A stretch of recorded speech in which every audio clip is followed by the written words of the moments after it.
YCP అధినేత జగన్ ఢిల్లీ నిరసన ధర్నా చేపట్టిన సంగతి తెలిసిందే. ఆ కార్యక్రమానికి హాజరు కావాలని పార్టీ నేతలు అందరికీ జగన్ గతంలోని ఆదేశాలు ఇచ్చారు. అయితే ఈ ధర్నా ఇప్పుడు అట్టా ఫ్లాప్ అయినట్లు తెలుస్తోంది. వైసీపీ నుంచే కొందరు ఎమ్మెల్యేలు ఆ ధర్నాకు దూరంగా ఉన్నారనే ప్రచారం జరుగుతోంది. ఏపీ ప్రభుత్వంపై ఢిల్లీలో ధర్నా చేపడతామని ఇప్పటికే పెద్ద ఎత్తున ప్రకటించుకోగా కనీసం సొంత పార్టీ నేతలనే వైసీపీ అధినేత ధర్నాకు రప్పించుకోలేకపోయారనే విమర్శలు కూడా వ్యక్తమవుతున్నాయి. వైసీపీకి చెందిన ఇద్దరు ఎమ్మెల్సీలు బుధవారం నాడు శాసనమండలి సమావేశాలకు హాజరయ్యారు. దీంతో జగన్ ఆదేశాలను వారు ధిక్కరించినట్లు అయింది. అసెంబ్లీ సమావేశాలను ఎగ్గొట్టే ఉద్దేశంతో బుధవారం ఢిల్లీలో వైసీపీ అధినేత ధర్నా తలపెట్టిన సంగతి తెలిసిందే. వైసీపీ ఎమ్మెల్యేలు, ఎంపీలు, ఎమ్మెల్సీలతో జగన్ ఢిల్లీ వెళ్లారు. కానీ ఇద్దరు మాత్రం ఢిల్లీకి వెళ్లకుండా మండలిలో కనిపించడం అందరినీ ఆశ్చర్యానికి గురిచేసింది.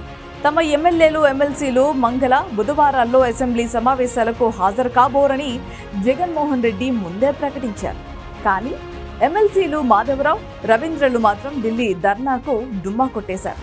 అధినేత ఆదేశాలను కాదని కౌన్సిల్కు హాజరు కావడంతో కూటమి సభ్యులు ఆశ్చర్యపోయారు. అదేంటి, మీ అధినేత ఢిల్లీలో ధర్నా చేస్తున్నారు కదా, మీరు ఢిల్లీ వెళ్ళలేదా అంటూ పలువురు కూటమి సభ్యులు వారిని ప్రశ్నించారు. వైసీపీ ఎమ్మెల్సీలంతా ఢిల్లీ వెళ్తే ఈ ఇద్దరు మాత్రమే మండలికి హాజరు కావడంతో వీరు త్వరలోనే వైసీపీని వీడే అవకాశం ఉందని టాక్ అయితే వినిపిస్తోంది. ఇప్పటికే వీరు ఇద్దరు లోకేష్తో మంతనాలు జరుపుతున్నట్లుగా కూడా టీడీపీ వర్గాలు చెబుతున్నాయి. ఏపీలో శాంతి భద్రతలు అదుపు తప్పాయని, ప్రభుత్వం విఫలం అయిందని గగ్గోలు పెడుతూ జగన్మోహన్ రెడ్డి ఢిల్లీలో చేపడుతున్న ఈ ధర్నాను పార్టీ ప్రతిష్టాత్మకంగా తీసుకుంది.